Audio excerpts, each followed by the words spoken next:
Shalom sahabat pijar. Firman Tuhan di dalam Ulangan 18 ayat 15 dan 18 berkata demikian. Seorang nabi dari tengah-tengahmu, dari antara saudara-saudaramu, sama seperti aku, akan dibangkitkan bagimu oleh Tuhan Allahmu. Dialah yang harus kamu dengarkan. Ayat 18-nya, seorang nabi akan kubangkitkan bagi mereka dari antara saudara mereka, seperti engkau ini. Aku akan menaruh firman-Ku dalam mulutnya, dan ia akan mengatakan kepada mereka segala yang kuperintahkan kepadanya. Nah, banyak orang-orang non-Kristen salah dalam menafsir ayat ini, ya. Nah, pada kesempatan ini saya akan menjelaskan secara tuntas makna dari ayat ini. Tapi sebelumnya kita harus mengerti dulu bahwa ayat-ayat di Alkitab tidak boleh dimengerti atau ditafsirkan tanpa melihat konteks dari ayat tersebut, ya. Nah, di dalam kekristenan ada yang disebut dengan ilmu hermeneutika atau ilmu yang mempelajari bagaimana menafsir ayat-ayat dalam Alkitab. Nah, salah satu metode dalam ilmu ini adalah apa yang disebut dengan analisa konteks, yaitu situasi-situasi di balik teks atau situasi yang ada hubungannya dengan kejadian. Ya. Jadi sebetulnya inilah kesalahan banyak orang dalam menafsir ayat-ayat Alkitab. Karena mereka tidak mengerti konteks. Apalagi kalau yang menafsirnya orang-orang di luar kekristenan atau non-Kristen yang tidak mengimani dan percaya bahwa Alkitab adalah firman Tuhan. Nah, saudara bayangkan ya, mana bisa orang-orang yang tidak percaya Alkitab bisa menafsir Alkitab dengan benar. Mereka percaya juga enggak. Mengimani juga enggak. Kok bisa-bisanya mereka lebih benar dalam menafsir ayat-ayat di Alkitab? Enggak masuk akal kan ya? Nah, jadi kalau ada orang-orang non-Kristen menafsir dan menyimpulkan ayat-ayat Alkitab, saya bisa pastikan itu pasti salah. Nah, contohnya ya ini, ayat yang sudah kita baca tadi, di dalam Ulangan 18 ayat 15 dan 18. Ya, di mana mereka menganggap bahwa ayat ini merupakan nubuatan untuk mereka. Nah, pada kesempatan ini saya akan menjelaskan dan sekaligus membuktikan omongan saya ini. Ya, nah, coba perhatikan di ayat 15. Yang berkata demikian, seorang nabi dari tengah-tengahmu, dari antara saudara-saudaramu, sama seperti aku, akan dibangkitkan bagimu oleh Tuhan Allahmu. Dialah yang harus kamu dengar. Berdasarkan konteks ini, ya, maka yang dimaksud dengan dari tengah-tengahmu dan dari antara saudara-saudaramu adalah siapa? Adalah umat Israel dan bukan orang Moab, bangsa Filistin, apalagi Arab. Ya kan? Dan kita harus mengerti dari ayat tersebut bahwa Musa sedang menyampaikan firman Tuhan kepada umat Israel. Jadi jelas yang dimaksud dari antara saudara-saudaramu adalah dari antara umat Israel itu sendiri. Ini juga diperkuat ya dengan frase yang sesudahnya.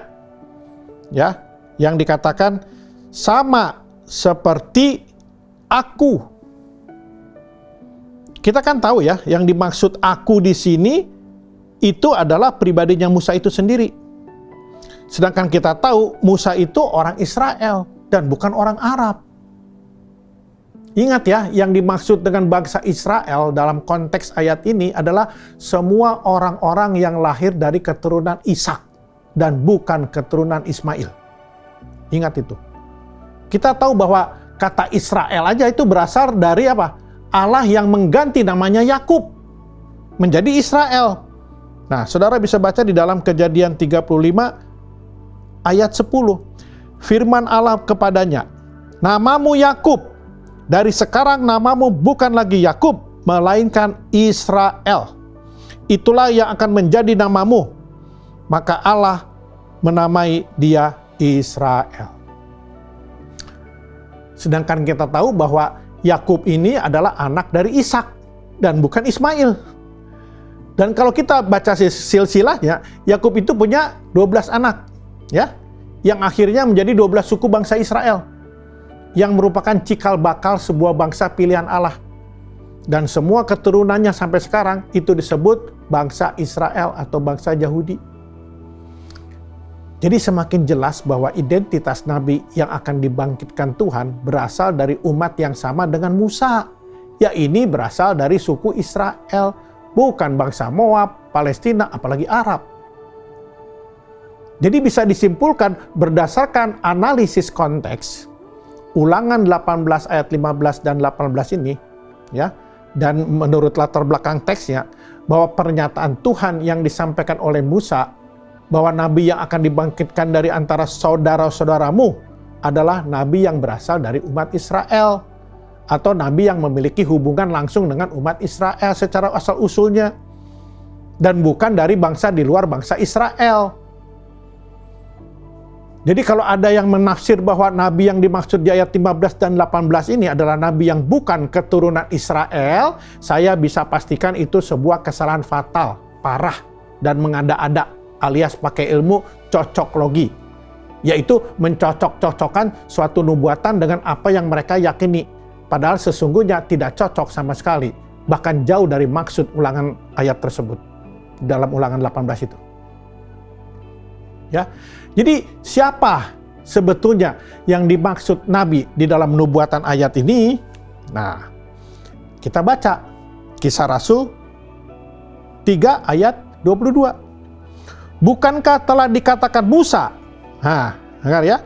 Tuhan Allah akan membangkitkan bagimu seorang nabi dari antara saudara-saudaramu sama seperti aku. Dengarkanlah dia dalam segala sesuatu yang akan dikatakannya kepadamu. Kalau saudara baca perikop dari ayat ini, ayat sebelum dan sesudahnya, di situ Petrus mengkuot nubuatan yang ada di Ulangan 18 tersebut. Dan jelas sekali dia sedang menyatakan bahwa Yesuslah yang dimaksud di dalam nubuatan tersebut. Ya. Nah, saudara juga bisa baca di Matius 21 ayat 11. Demikian firman Tuhan. Dan orang banyak itu menyahut, inilah Nabi Yesus dari Nazaret di Galilea. Ya. Kemudian di Yohanes 6 ayat 14 dikatakan demikian. Ketika orang-orang itu melihat mukjizat yang diadakannya, mereka berkata, dia ini adalah benar-benar nabi yang akan datang ke dalam dunia. Ya. Bahkan Yesus sendiri mengakui bahwa nubuatan yang ada di Ulangan 18 tersebut adalah dia itu sendiri. Saudara bisa baca di dalam Matius 13 ayat 53 sampai 58. Ya. Kalau saudara baca ayat-ayat tersebut, ya, itu jelas sekali yang dimaksud dan dinubuatkan oleh Ulangan 18 adalah Yesus. Nah, di dalam iman Kristen, Yesus adalah guru, dia adalah imam, dia adalah nabi, dia adalah raja, dan dia adalah Tuhan pencipta langit dan bumi. Kalau ada yang tanya, apakah ada nabi setelah Yesus yang dinubuatkan di dalam Alkitab? Jawabannya ada. Nah, saudara bisa baca di dalam Matius 7 ayat 15, Matius 24 ayat 11, 2 Petrus 2 ayat 1, dan 1 Yohanes 4 ayat 1. Saudara terkasih, kita adalah terang bagi Indonesia. Oleh karenanya, jaga terangmu. Tuhan Yesus memberkati.